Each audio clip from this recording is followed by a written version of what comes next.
Heritage సంస్థ డైరెక్ట్గా చేయలే. ఈ ఇందాపూరు లేకపోతే ఇంకోటి ఆ పేరు పెట్టుకొని వాళ్ళు చేస్తున్న దోపిడీని మేము చెప్తున్నాం. దానికోసమే తీశారు.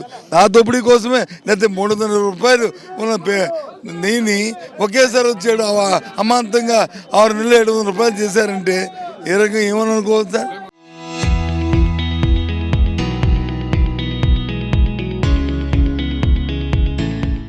న్యాయమా సార్? దేవుడి తప్పు ప్రధానంలో దేవుడిని కొలిచి వారికి ఇచ్చిన దానాలు వచ్చి ఈ రకంగా దుర్యోగం చేసి ఈ రకంగా దోపిడీ చేయడం మీద ఎంతవరకు సంబంధించింది సార్? దేవుడిని ఎవరు చూస్తాడు, దేవుడిని ఎవరు చూస్తాడు కాదండి. నిన్న హౌస్లో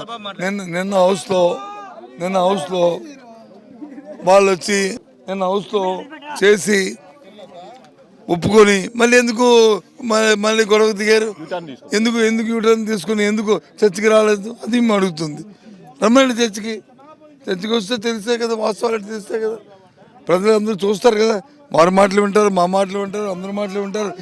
ప్రజలంత అమాయకం కాదు కదా.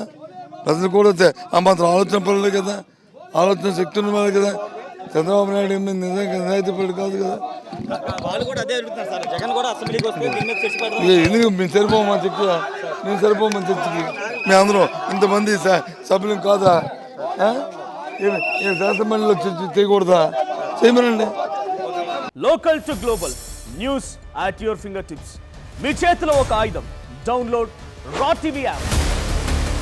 Media legend Ravi Prakash is back.